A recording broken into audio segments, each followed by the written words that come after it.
This conference will now be recorded. Hi, microeconomics students. Professor George here. So this is my second lecture on chapter 13. This chapter deals with kind of the middle of the spectrum as far as industry structure goes. We had the pure competition, and we had the pure monopoly, perfect competition, pure monopoly. In the middle is monopolistic competition and oligopoly. So if we have perfect competition, the next thing is monopolistic competition. Remember, the word that you want to focus on in that industry type is the competition part. It's more like perfect competition than it is like monopoly. So monopolistic competition was very much like perfect competition. The difference was in their ability to differentiate their product. Right, so that was one big difference. They could differentiate their product. There was a lot of advertising. They have a downward sloping demand curve and a downward sloping marginal revenue curve. So now we're going to move to the next industry type, which is oligopoly. That's a big word to say, oligopoly. An oligopolistic industry is an industry, so we're always kind of look at the same characteristics. We look at numbers of buyers and sellers, the barriers to entry, if they're price takers or price makers, and what type of product they sell. So oligopoly is interesting. There are few firms, so there's a small number of firms, but it's also, sometimes there can be more than a few. The main thing is that a few firms are dominant. A few firms have the majority of the market share. So, you think cars. Cars is a good oligopoly. So you think steel. Steel is a good oligopoly. There's only a few major actors. So that's the first characteristic, is there's a few dominant firms. They sell either a homogeneous product. The best example I can think of is steel. I don't know that much about steel, but it's like, a steel girder that can bear this many tons of weight. That's like a type of steel girder. They're all the same type of steel girder. You don't advertise for your steel girder. So steel is an oligopoly with a homogeneous product, whereas automobiles are very much a differentiated product. We see so much advertising for automobiles. That's a hint that it's a largely differentiated product. So we have a few big actors, few big firms. We have a differentiated product or a homogeneous product. It could be either one. They can have profits in the long run. They are price makers in a lot of instances. The thing about oligopolies that you really need to know is, we draw this graph of a perfectly competitive firm, and we look at how they act, and we're just looking at that firm.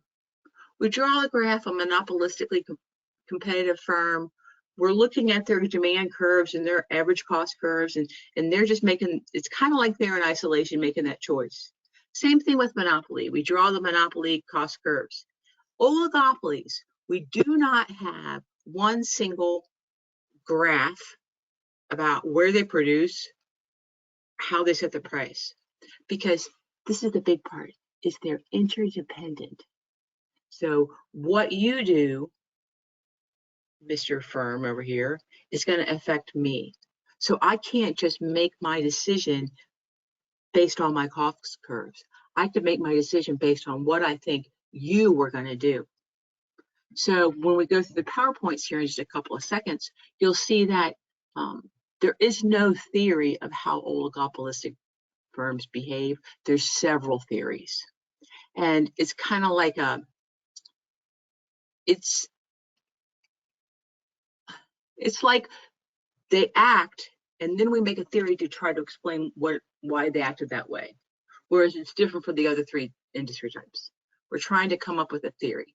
So there's a whole bunch of different ones we'll go through quickly, but the one that I'm going to focus on largely is game theory, because I think game theory is really interesting. And game theory, I don't know if you've heard that word, game theory, but game theory is used in psychology, sociology, politics. Game theory is used all over the place, and it's just an interesting concept. So you probably won't get it anywhere but my class. So I wanted to focus on game theory. So let me pull up the PowerPoints real quick. This won't take long.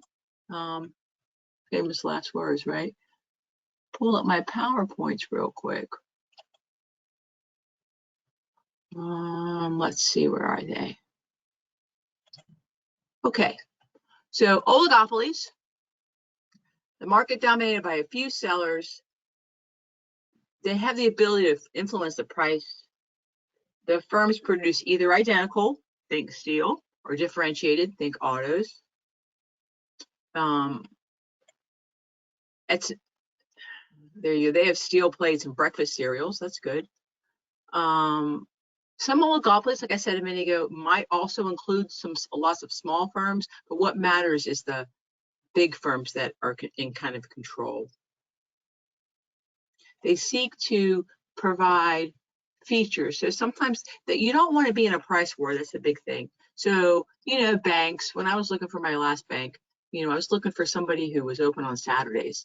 Then I was looking for somebody who had that thing where I could take a picture of my check. So there's different features that you can offer in your oligopolies, but you don't want to compete on price. The last thing you want is a price war.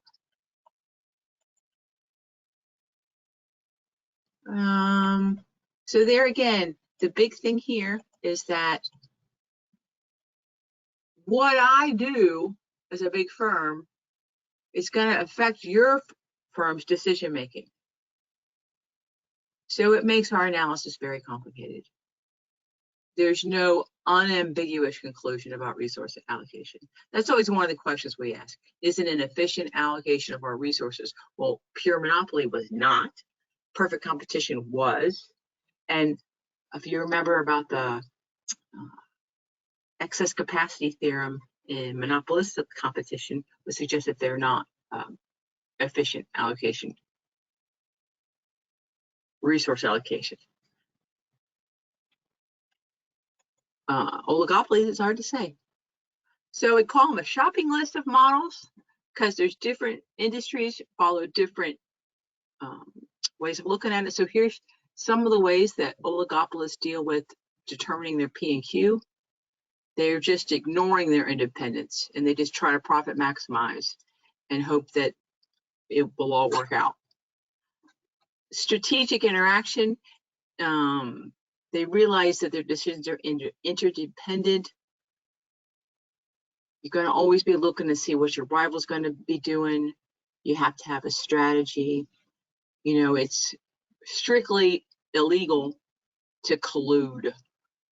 You can't call up, they can't sit down and say, hey, this is how much we're going to charge for a mid-sized car this year. And everybody kind of charge that price. Though they do kind of all follow each other. So cartels, the most famous cartel is the OPEC cartel, which is a cartel of oil producer countries. That's against the law.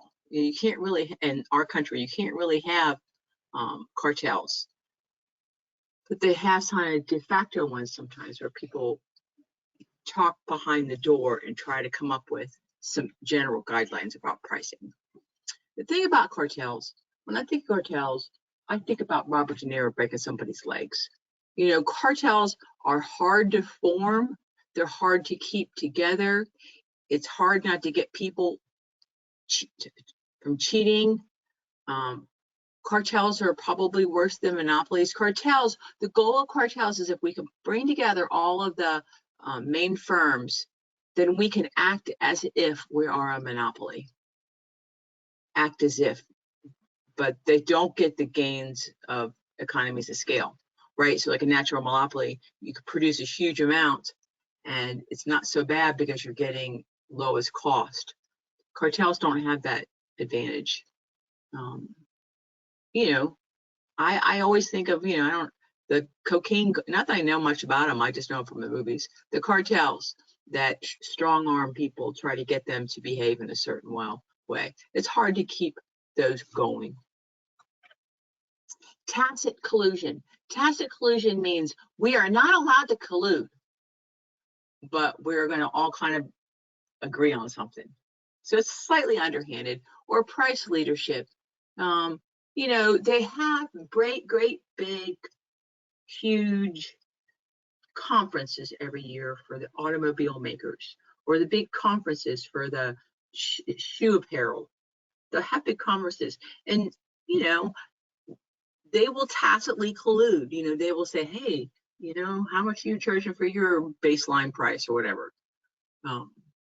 So either there's a price leader, like, you know, Ford sets the price and everybody else follows, or it's kind of more behind your hand collusion. They try to set the price and have everybody follow. The main thing that you need to get with all of these is the last thing that you want is to be competing based on price, because then you're going to erode any profits that you might have. In years past, I spent a long time with the kink demand curve, and then I decided that you could probably learn more interesting stuff doing game theory. So the only idea that I want you to get from the kink demand curve is that if you're making profits and you're competing with your another firm that's similar to you, making the same product, if you lower your price, you know that your rival will also lower their price. So you don't get anything. I mean, the goal of lowering your price is to get larger market share, right? If we are having about a similar price and I lower my price, people come and buy mine. But if there's room to wiggle on that price, then the other firm will follow you. So the kink demand curve is explaining how there's a price at which you arrive at. They don't explain that well, but it's kind of sticky, because if you raise your price to make more money, your competitor will not raise their price also. So you'll lose business. If you lower your price, your competitor will also lower their price. So once you kind of get to a price that feels good, it's hard to change it. So the only thing the kink demand curve really explains well is why prices can be sticky. And it's because of this. Because if you cut your price, your competitor will cut your price, you're no better off. You haven't increased your market share. If you raise your price, they won't, and you'll lose market share. So it explains price stickiness. So it's a lose-lose situation. I just explained that. So this model kind of explains outcomes, but doesn't explain why the prices get stuck at any particular level. But we're not going to derive the big demand curve. The next one is game theory, and I'm going to record another video here in a few minutes about game theory. So just to rehash, the big thing to take away from this very short lecture on oligopolies is that there's a few big dominant firms, that there's not any clear one model that will tell us how they set their P and Q. The last thing they ever want is a price battle. They don't want to compete based on price. They want to differentiate themselves some other way, by services, by features of their product. The big thing about oligopolies is they have mutual interdependence. We don't have that in the other models. You have mutual independence. So I don't act alone. I act knowing that you'll act. I'm trying to guess what you're going to do. You're trying to guess what I'm going to do. You like to talk and collude. It's kind of against a lot of collude. So how do you do that? Price leadership, maybe.